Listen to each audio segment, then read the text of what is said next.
Hari ini Tuhan ingin sampaikan satu kebenaran yang saya mau berikan judul, dimensi baru di tengah masa krisis. Saudara, hari ini kita tidak satupun orang akan berpikir dan menyangka bahwa memasuki tahun 2020 kita sedang menghadapi sebuah persoalan yang baru. Saudara, tidak ada satupun orang berpikir bahwa virus COVID-19 akan membuat dunia berubah secara otomatis. Saya membaca bagaimana sebuah kafe yang ada di Perancis berdiri dari tahun 1880, nggak pernah tutup. Perang dunia pertama buka, perang dunia kedua buka, tapi terpaksa tutup hanya gara-gara penyebaran virus corona. Kemarin salah satu hotel yang ada di Jakarta Pusat, dia dibangun dari tahun 1990, tak pernah tutup. Jakarta kerusuhan tetap buka, Jakarta banjir tetap buka, tapi gara-gara virus corona kemarin mereka mesti tutup. Saudara dan saya sedang menghadapi satu persoalan yang baru, satu persoalan yang tidak mudah di depan kita. Maka saya kasih tema, dimensi baru di tengah masa krisis. Ketika kita mendengar kata krisis, Kamus Bahasa Indonesia berkata, krisis bicara tentang kemerosotan. Krisis bicara tentang kesukaran yang menghimpit kita. Krisis bicara keputusasaan ketika menghadapi satu tekanan. Tapi saya mau beritahu hari ini, Tuhan tidak pernah salah mengizinkan kita memasuki tahun 2020, memasuki dimensi yang baru. Amin saudara. Kenapa saudara? Karena Tuhan ingin waktu Anda menghadapi persoalan yang baru, tantangan yang baru, kesukaran yang baru, cara pandang kita menghadapi persoalan juga baru yang Tuhan sediakan bagi kita. Saudara yang percaya sama-sama katakan, amin. Nah saudara, satu kali ketika saya ada di Malang di bulan Februari minggu pertama, saya lagi istirahat karena sorenya ada pertemuan, lalu saya nonton televisi. Waktu saya nonton televisi, lalu ada seorang dokter kandungan, dia cerita bagaimana teknologi USG sekarang berkembang dari 2 dimensi dan sekarang bertumbuh menjadi 5 dimensi. Saudara, dokter-dokter kandungan, mereka bersyukur dengan teknologi yang semakin canggih. Waktu 2 dimensi, maka seorang bayi atau janin cuma bisa dilihat secara samar-samar. Teknologi ini membuat ada banyak bayi yang lahir bisa cacat, bisa sakit, karena tidak bisa diidentifikasi persoalan-persoalan yang sedang terjadi pada bayi tersebut. Teknologi tumbuh, 3 dimensi. Di 3 dimensi, saudara, seorang dokter kandungan bisa melihat ukuran bayinya, beratnya, tingginya.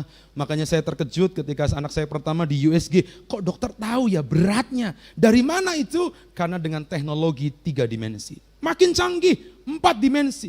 Waktu 4 dimensi bukan cuma tahu ukuran besar bayi itu, panjangnya, tetapi dia bisa melihat, dokter bisa menganalisa gerakan-gerakan yang terjadi yang dalam tubuh bayi itu. Tapi teknologi terkini itu sudah 5 dimensi.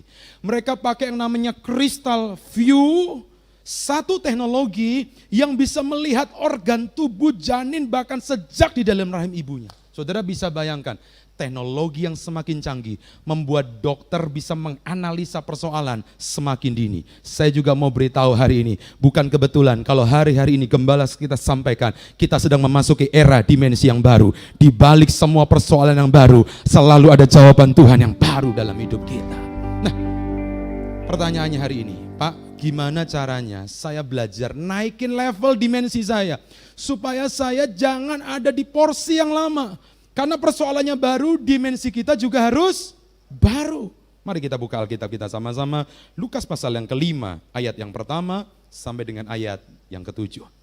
Lukas pasal 5, ayat yang pertama sampai dengan ayat yang ke-7. Satu kali Tuhan memberikan satu pelajaran dan pengalaman. Saya mesti garis bawahi 2 kata ini. Tuhan mengajar muridnya, dan yang kedua dia ajarin, selain dia ngajar, dia juga memberikan pengalaman buat muridnya. Nah, apa yang terjadi? Kisah ini menarik satu kali ketika saya merenungkan firman Tuhan, tiba-tiba firman ini berbicara dengan kuat di hati saya. Mari kita baca Alkitab kita sama-sama, Lukas pasal 5, ayat pertama sampai dengan ayat yang ke-7. 1, 2, 3, yuk Bapak Ibu kita baca sepakat. Pada suatu kali, Yesus berdiri di pantai danau Genesaret, sedang orang banyak mengerumuni dia, hendak mendengarkan firman Tuhan. Ayat 2, ia melihat 2 perahu di tepi pantai, nelayan-nelayannya telah turun dan sedang membasuh jalannya. Saudara, kisah ini menarik. Yesus sedang dikerumuni orang banyak, lalu mata Tuhan tertuju kepada nelayan-nelayan yang sedang membasuh jalannya dan tidak mendapat apa-apa. Mata pencarinya sedang seret dan dia tidak memperoleh hasil apa-apa. Dan apa yang dikerjakan Tuhan? Ayat yang ketiga, ia naik ke dalam salah satu perahu itu, yaitu perahu Simon, dan menyuruh dia supaya menolakkan perahunya sedikit jauh dari pantai, lalu ia duduk dan mengajar orang banyak dari atas perahu. Ayat 4, saudara, pertama Yesus ngajar, tapi setelah Yesus ngajar, dia kasih pengalaman buat murid-muridnya. Saya berdoa, Bapak Ibu yang di rumah hari ini, dengarkan baik. Tuhan bukan cuma ngajarin kita, Tuhan juga ingin Anda punya pengalaman jalan dengan Tuhan. Amin, saudara. Gimana caranya? Waktu Yesus lihat Simon yang putus asa bersama teman-temannya, dia nggak dapat hasil apa-apa. Hari itu ikan nggak banyak, dia nggak bisa lihat, mata pencariannya seret, tertutup, dia ngalami kemerosotan, dia ngalami kesukaran. Tiba-tiba ayat yang keempat, Tuhan kasih tahu sama mereka untuk melangkah kepada satu pengalaman yang baru. Alkitab berkata gini, setelah selesai berbicara, ia berkata kepada Simon, bertolaklah ke tempat yang dalam dan tebarkan jalamu untuk menangkap ikan. Saudara, saya mesti jelaskan sampai dengan ayat ini, saudara. Tuhan berkata gini, ini ada satu dimensi yang baru, cara yang baru ketika Simon menghadapi sebuah kesukaran. Dia nggak dapat ikan, lalu Tuhan berkata gini, Tuhan bukan cuma sekedar menguatkan dan berkata, udah coba lagi minggu depan, coba lagi bulan depan, enggak. Tuhan ngajarin Simon, lihat nih, ada pengalaman baru, perintah Tuhan, perkataan Tuhan, kamu mesti bertolak ke tempat yang dalam. Dan di tempat yang dalam itu, Tuhan berkata, tebarkan apa Bapak Ibu? Jalamu. Nah saudara, ayat yang kelima, saya akan mulai. Simon waktu mendengar perintah itu, waktu saya baca firman ini, Simon ini cukup unik. Dia taat sih taat, tapi dia coba deskripsikan, dia coba menjelaskan keadaan yang sesungguhnya. Saudara, ayat yang kelima berkata begini, Simon menjawab, guru, telah sepanjang malam kami bekerja keras dan kami tidak menangkap apa-apa. Saudara, menarik buat saya, Simon ini dia coba menjelaskan saat-saat krisis. Dia berkata begini, guru, kami udah kerja overtime. Pertanyaan saya sederhana, orang yang kerja sepanjang malam overtime, bagus gak saudara? Bagus. Dia berkata, kami udah kerja keras, rajin. Saya tanya, bagus gak saudara? Bagus. Berarti Simon dia udah lakukan satu bagian yang menurut saya sangat amat baik. Bapak Ibu setuju? Tetapi sekalipun dia melakukan yang satu keadaan yang menurut dia cukup baik, dia berkata, aku gak dapat apa. Saudara, Tuhan ingatkan kita hari-hari ini. Pelajaran apa yang Tuhan perlu kasih tahu sama kita di masa seperti ini? Saudara, gak mudah loh hari-hari ini. Ini masa-masa ada banyak perusahaan-perusahaan mulai goncang, ada banyak bank-bank mulai goncang, ada banyak saham mulai mengalami penurunan, ada banyak pabrik mulai menutup usahanya karena masa-masa yang sukar. Bahkan selesai mungkin masalah COVID-19, tidak langsung selesai urusan ekonomi. Masalah akan begitu luar biasa karena resesi global yang terjadi. Tuhan kasih tahu begini, ketika saya baca kebenaran ini, Tuhan ngomong begini, jangan cuma Anda terbatas mengatasi krisis, kerja keras. Bagus gak saudara? Bagus. Rajin, saya tanya, bagus gak saudara? Sangat bagus. Pengalaman, bagus gak saudara? Bagus. Saudara, ada orang punya pengalaman di bank sebagai bankers, pengalaman pialang, pengalaman di hotel. Saya mau beritahu, kerja keras, rajin itu perlu. Pengalaman bagus sekali, tetapi yang kita miliki itu tidaklah selalu cukup untuk memperoleh ikan yang banyak. Wow, ketika Tuhan berbicara di hati saya, Tuhan bilang gini, lihat di musim ke depan, perhatikan dengan sungguh-sungguh gimana caranya perintah Tuhan supaya Anda dan saya bisa menikmati sekalipun di tengah masa krisis, sekalipun di tengah masa sukar. Saya berdoa semua jemaat Tuhan yang ada, yang melihat hari ini church online, semua hidupmu tetap bisa memperoleh ikan berkat yang melimpah. Amin saudara. Makanya Tuhan tuh ingin kita memperhatikan. Lihat, dia kasih perintah, dia nggak empati sama kerja keras. Seringkali kalau kita ngomong, aku udah kerja keras Pak Gembala, aku udah rajin, kurang apa lagi? Tuhan nggak empati dengan perkataan kerja keras, karena kerja keras bagus, rajin juga bagus, pengalaman juga oke. Tetapi Tuhan kasih perintah. Perhatikan perkataan Yesus. Dia waktu Simon mengalami krisis, ada 2 perintah. Menurut bagian Lukas pasal keempat, Tuhan kasih perintah apa? Ada 2 hal. Yang pertama, Tuhan berkata gini, kamu kalau tahu masa krisis, dimensimu mesti naik. Nggak cukup cuma kerja keras, nggak cukup cuma rajin, nggak cukup punya pengalaman. Nomor 2 hal, Tuhan berkata, nomor 1, engkau mesti belajar bertolak ke tempat yang dalam. Sama-sama katakan, 1, 2, 3, bertolak ke tempat yang dalam. Dan yang kedua Tuhan ngomong gini, dimensimu mesti naik untuk mengatasi persoalan itu, mengatasi krisis. Di tempat yang dalam itu, engkau harus tebarkan jalanmu. Saudara, seorang yang namanya David Jeremiah pernah berkata, jangan tunggu momen krisis terjadi dalam hidup Anda. Di masa ini Anda juga bukan cuma tunggu-tunggu saja, tetapi Anda dan saya mulai simpan semua perkataan Tuhan. Anda mulai berdoa terus untuk kemenangan, untuk kekudusan, dan untuk menyukakan hati Tuhan. Perintah apa Pak yang hari ini Tuhan ingin sampaikan dalam ibadah ini?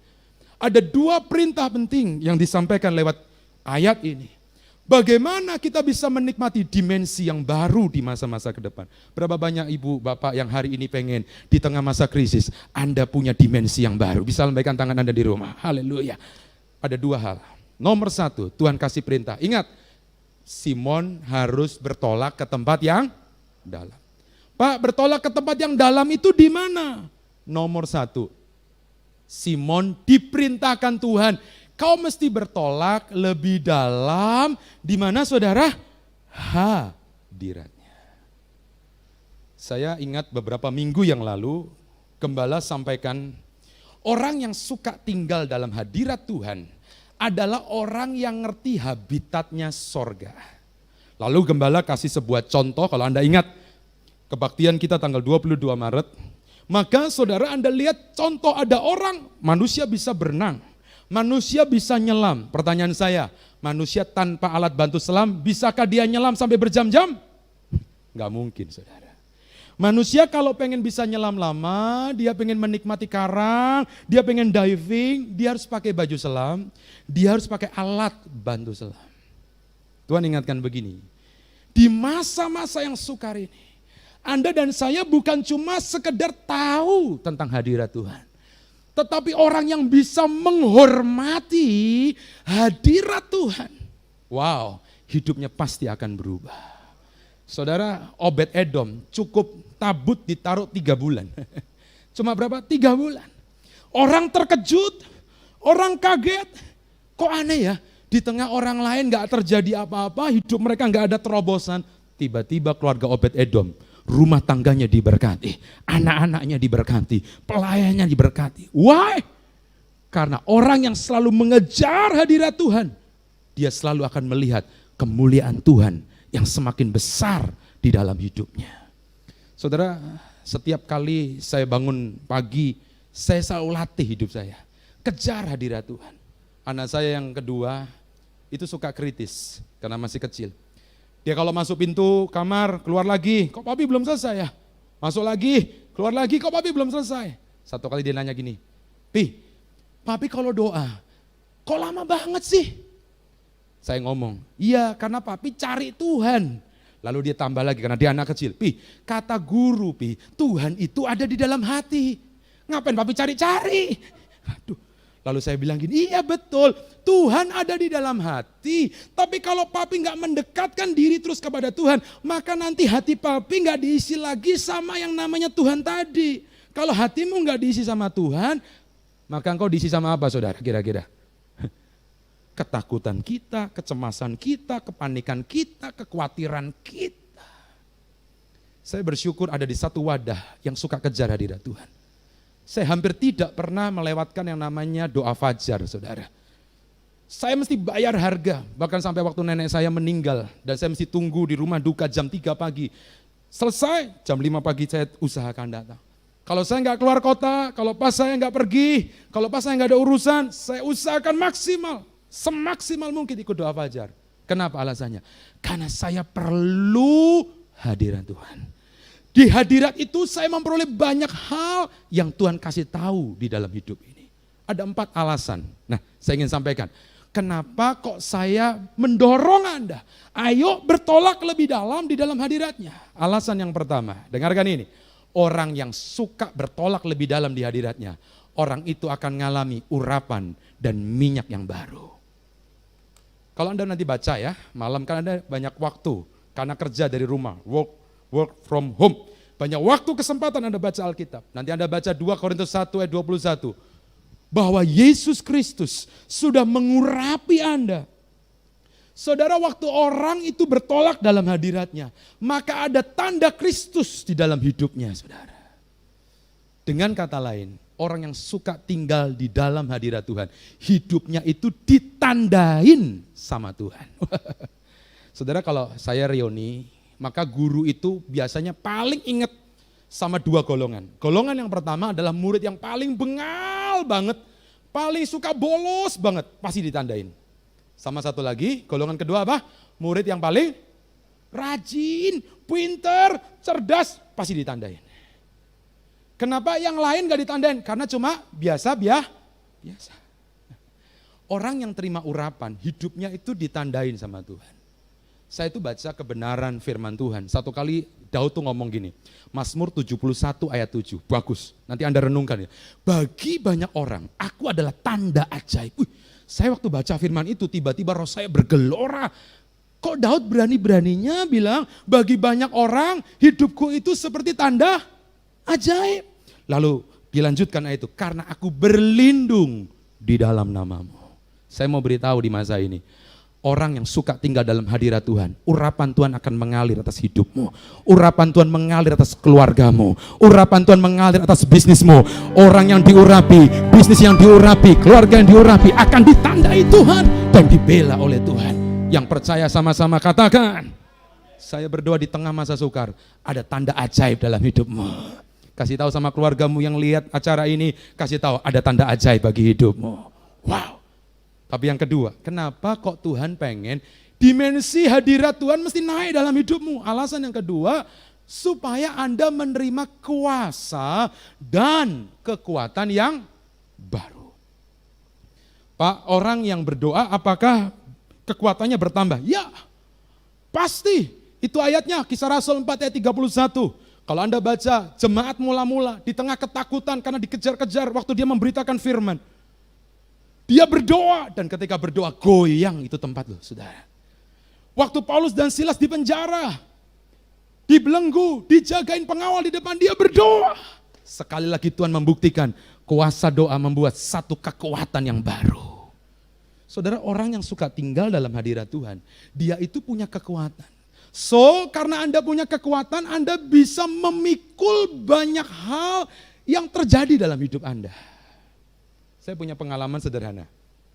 Satu kali ketika saya selesai renovasi rumah saya panggil tukang listrik, saya bilang nanti saya mau pasang AC di ruangan ini, ruangan ini, ruangan ini.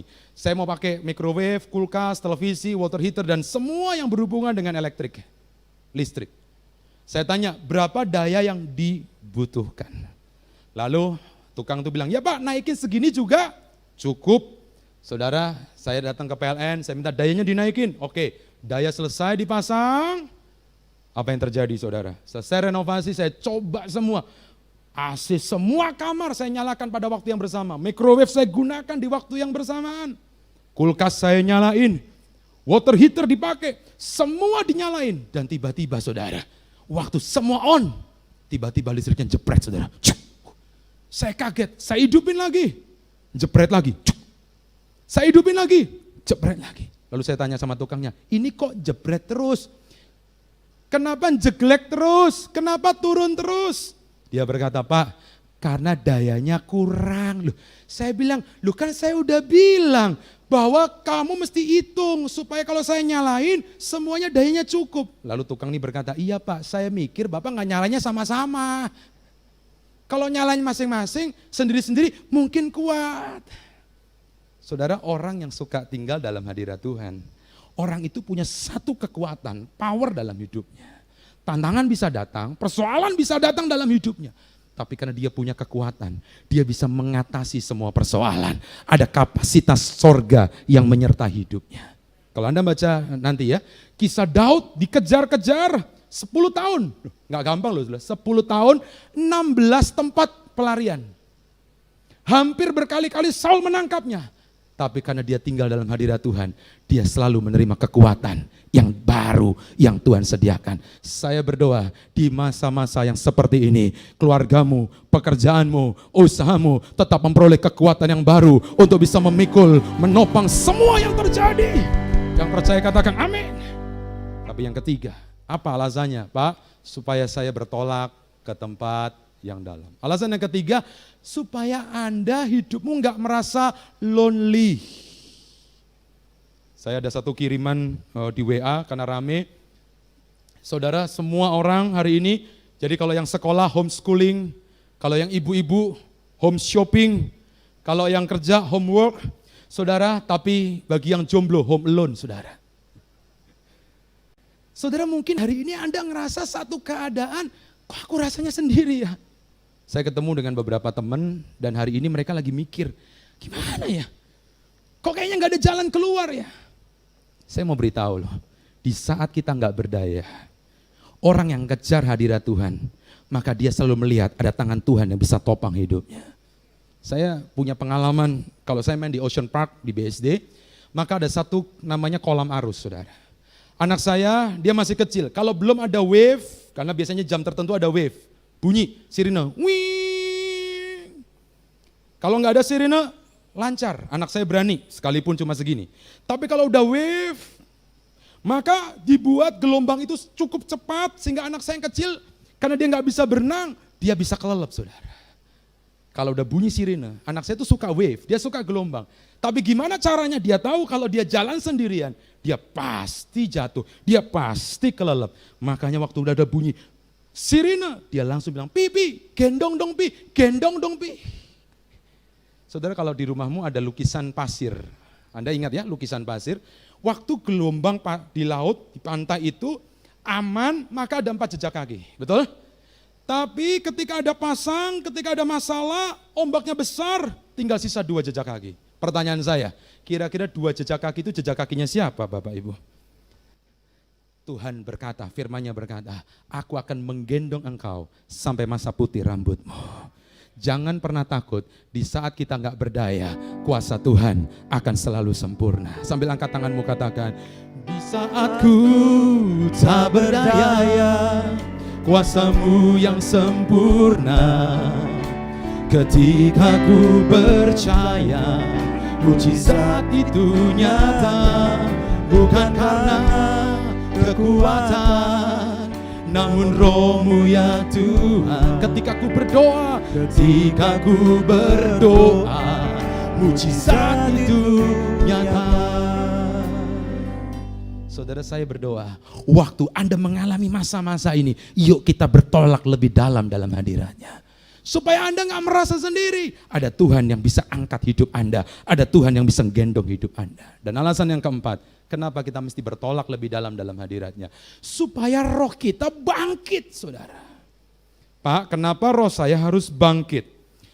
2 Timotius 1 ayat ke-7 berkata begini, saudara. Tuhan itu gak pernah kasih kita roh ketakutan. Dia berikan kita roh keberanian. Waktu rohmu bangkit, maka rohmu itu menjadi penentu kemenangan peperangan yang ada di depan kita. Makanya seringkali setan kasih kekhawatiran. Seringkali setan kasih ketakutan. Why? Karena waktu Anda takut, Anda nggak bisa buat apa-apa. Waktu Anda takut, Anda nggak bisa lihat jalan di depan Anda. Tapi waktu rohmu perkasa, waktu rohmu menyala, saudara, kereta api dalam keadaan berhenti, Saya sih belum pernah survei, tapi saya membaca sebuah buku.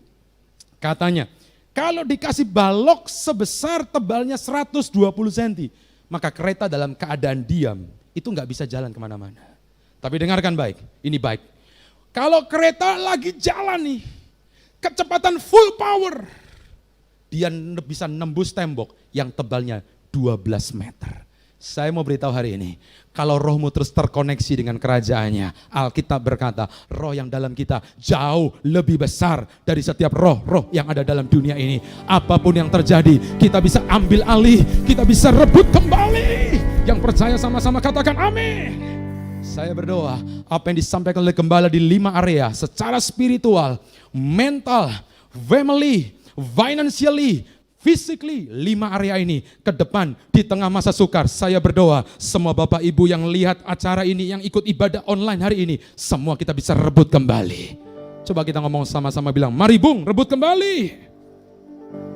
Saya berdoa ini waktunya buat kita, roh kita bangkit. Saya lihat ketika ketakutan datang, saya tahu gak mudah bisnis hari ini. Ada banyak berita-berita yang gak enak. Tapi saya nggak izinkan roh ketakutan. Saya mesti bangkitkan power roh dalam hidup saya, Roh Kudus yang berkuasa. Dan saya lihat kemenangan yang Tuhan sediakan. Nah, bertolak ke tempat yang lebih dalam adalah di hadiratnya. Yang kedua, saya anggaplah saya pakai 1B, maka Tuhan juga ingin Anda dan saya setelah dari hadiratnya, bukan cuma hadiratnya, Anda mesti bertolak lebih dalam akan firman. Lihat, perhatikan ya, lihat. Anda perhatikan saya ingin jelaskan. Kenapa kok gembala kita repot-repot terus mengingatkan, yuk baca SMA, catat rema. Anda yang dengar itu, berkali-kali sudahkah Bapak Ibu baca SMA? Ayo renungkan firman. Kenapa kok repot gembala kita terus ingatkan ini? Dengarkan ini. Mazmur 62, ayat 11 sampai 12 berkata begini. Kalau Anda dapatkan firman, ada 2 perkara terjadi. Pertama, firman itu datangnya dari Tuhan. Dan yang kedua, kasih setia Tuhan menyertainya. Saya baru mengerti, saya baru paham kenapa kok gembala mendorong, kenapa kok gembala ngajarin supaya kita rajin baca Alkitab. Catat kebenaran, lakukan kebenaran. Kenapa? Karena waktu firman itu datang dalam hidupmu. Dengarkan ini, Anda sedang menerima sesuatu yang datangnya dari Tuhan. Janji Tuhan, perintah Tuhan, perkataan Tuhan. Dan pertanyaan saya sederhana, perintah Tuhan, garansinya selalu apa saudara? Gagal atau berhasil? Anda di rumah bilang, berhasil. Enggak ada perintah Tuhan yang gagal di tengah jalan, enggak ada. Karena kasih setianya menggaransi. Daud itu orang yang senang akan firman. Lalu saya mencatat, ada 4 hasil yang terjadi kalau orang mau bertolak lebih dalam di dalam firman-Nya. Mazmur 1 ayat 3, nanti Anda baca ya. 4 hasil. Hasil yang pertama, orang itu saudara akan seperti pohon yang ditanam di tepi aliran air. Hidupnya selalu segar. Amsal berkata, orang yang bersemangat bisa menanggung banyak penderitaan. Saudara, hari ini ada banyak orang yang linglung, tapi doa saya, hidupmu tetap segar. Why? Karena ada firman Tuhan yang mengalir dalam hidup kita. Ada firman Tuhan yang mengubah hidup kita.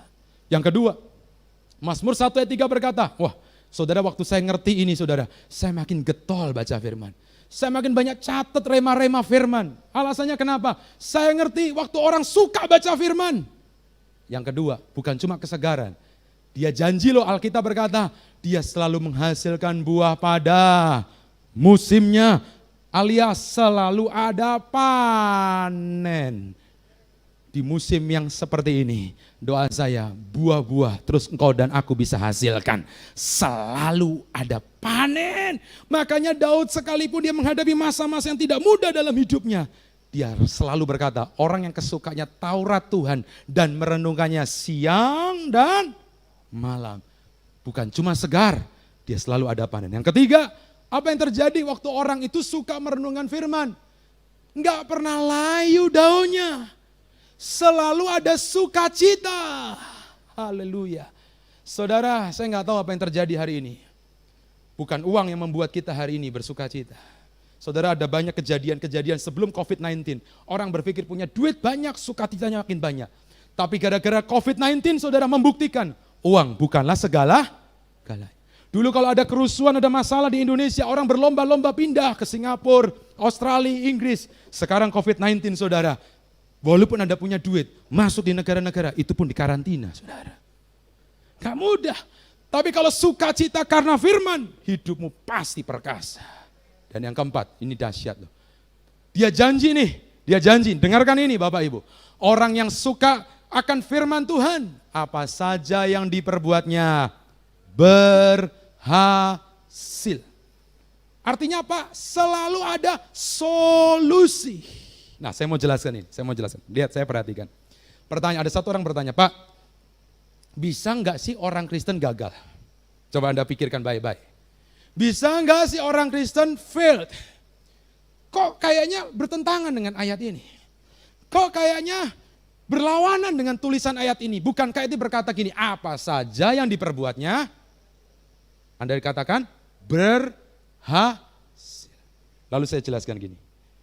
Orang selama dia jalan ngikutin firman, selama dia setia mengikuti perintah Tuhan, ada garansi hidupnya pasti berhasil.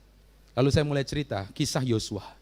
Yosua tuh 4 kali diingetin Tuhan waktu dia memasuki tanah Kanaan. Dengarkan ini. Tuhan berkata gini, Yosua jangan nyimpang kanan, jangan nyimpang ke kiri. Jaga hatimu, bertindaklah hati-hati, supaya aku beri tanah perjanjian buat kamu.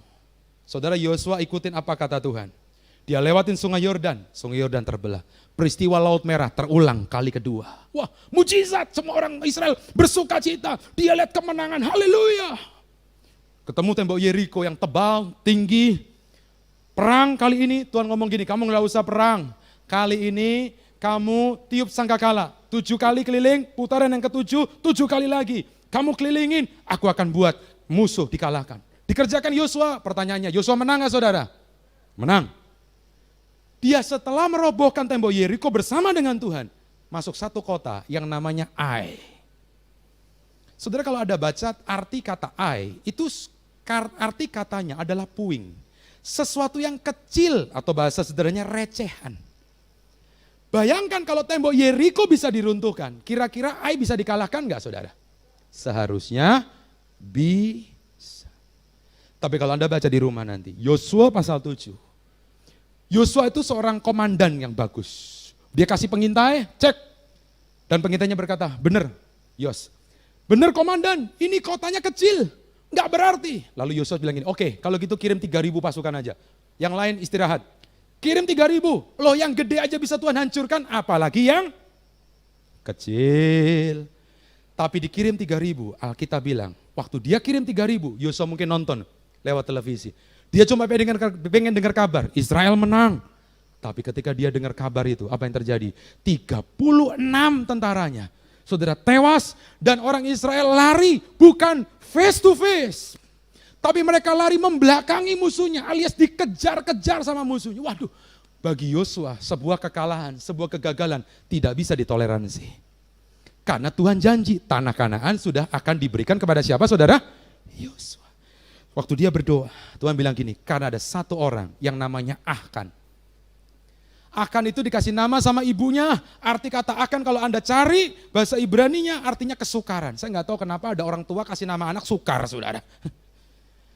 Dan saudara karena dia kesukaran akhirnya dia membuat ulah. Yosua 7 ayat 21, dia ambil barang-barang yang dikhususkan bagi Tuhan.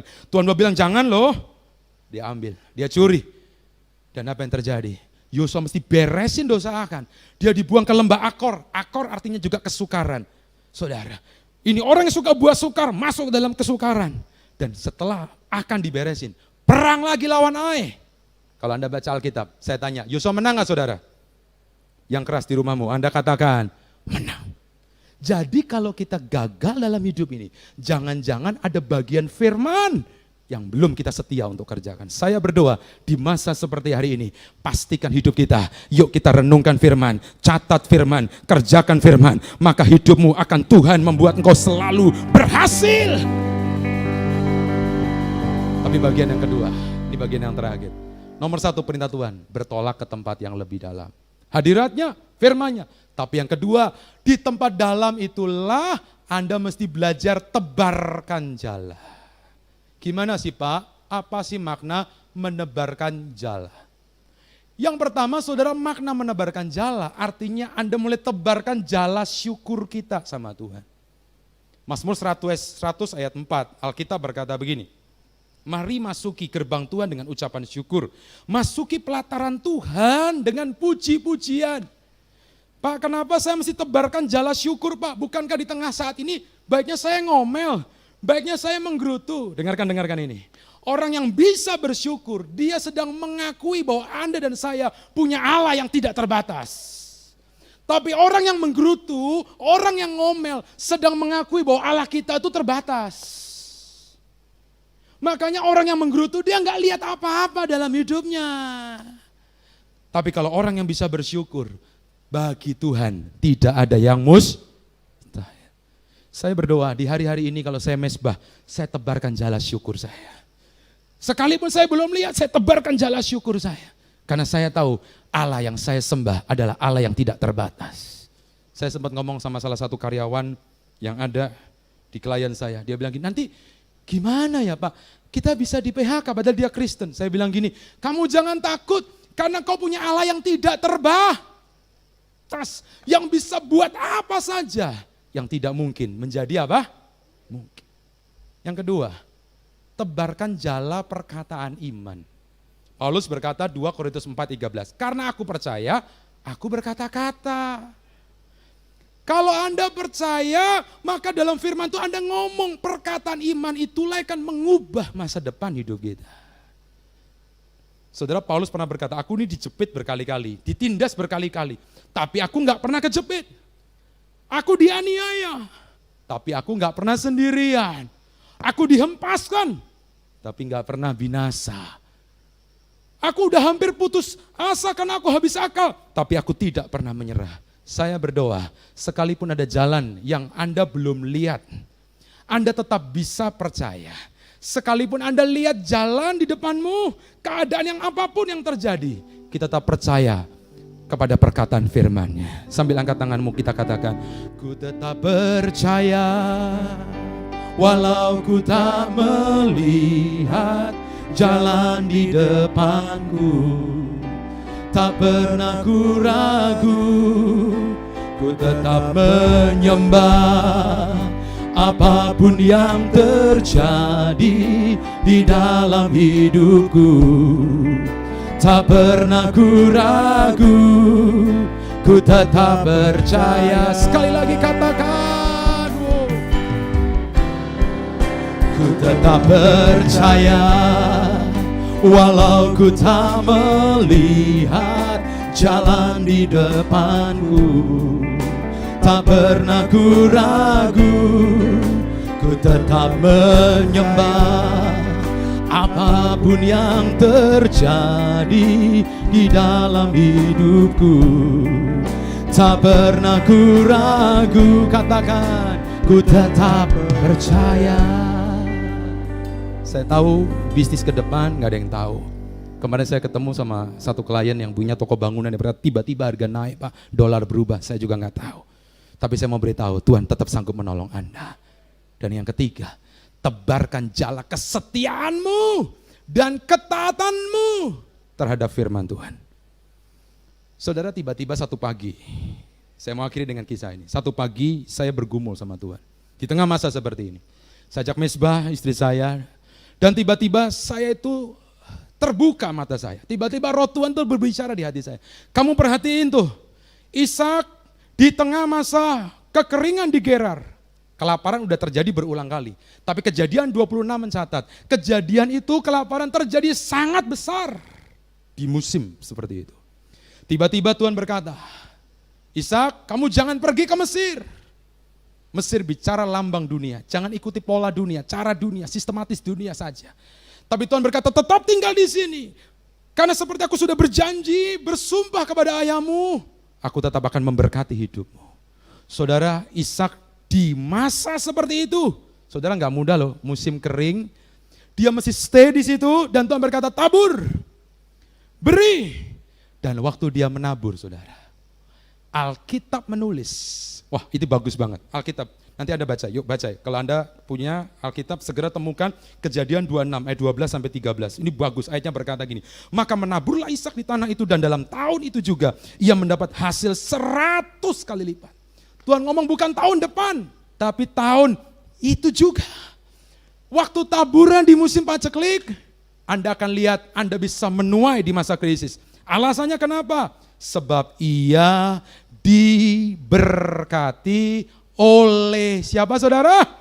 Yang keras. Diberkati oleh siapa? Tuhan. Saudara, saya ini di tengah masa krisis seperti ini, kesukaran.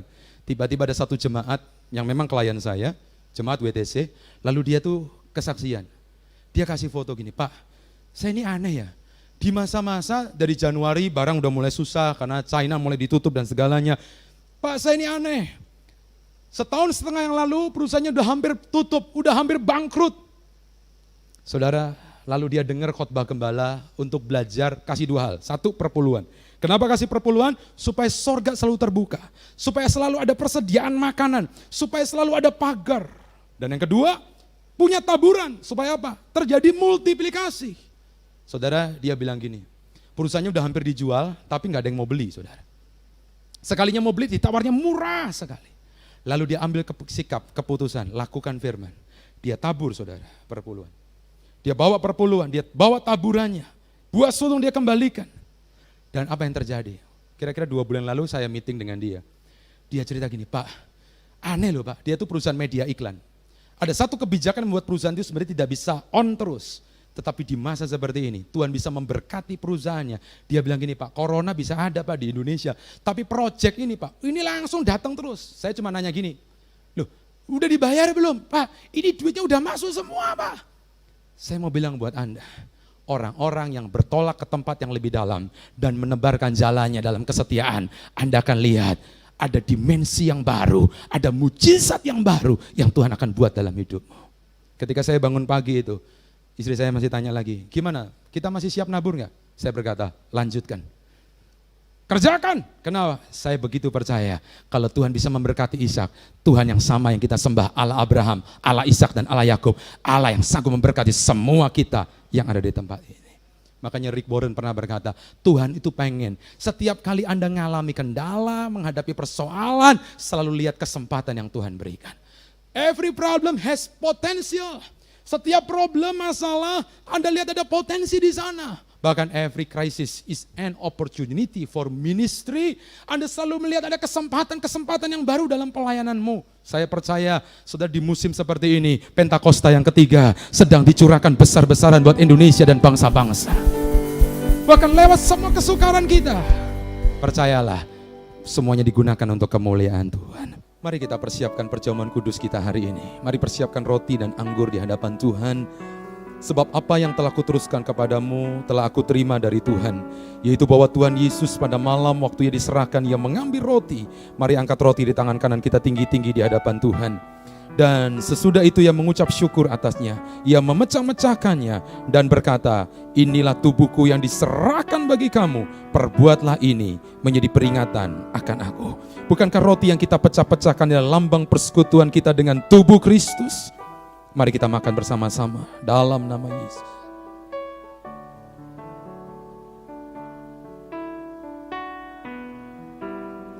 Mari angkat cawan di tangan kanan kita tinggi-tinggi di hadapan Tuhan.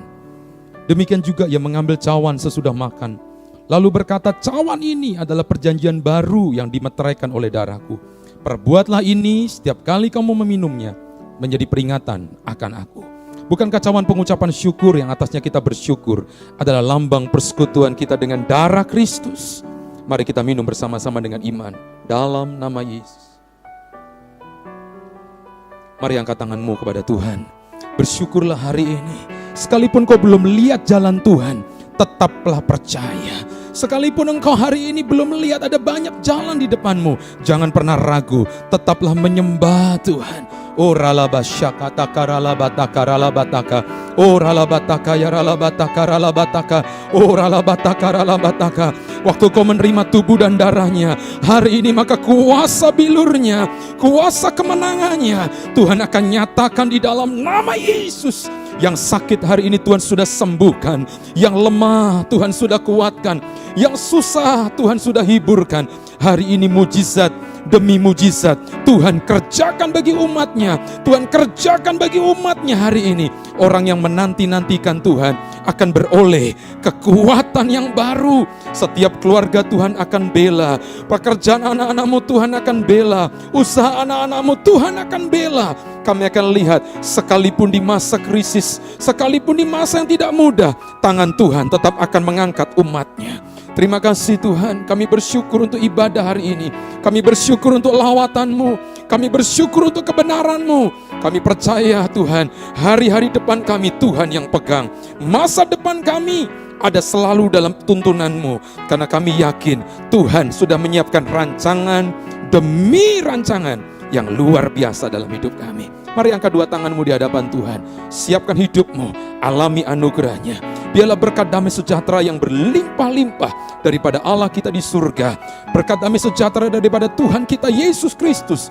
Persekutuan, penghiburan kuasa Roh Kudus akan memberkati hidupmu, memberkati keluargamu, memberkati hidup anak-anakmu. Engkau akan lihat tangan Tuhan yang menyertaimu mulai sekarang hari ini, bahkan terus sampai selama-lamanya. Kita yang percaya dan mengasihi Tuhan, mari sama-sama katakan amin.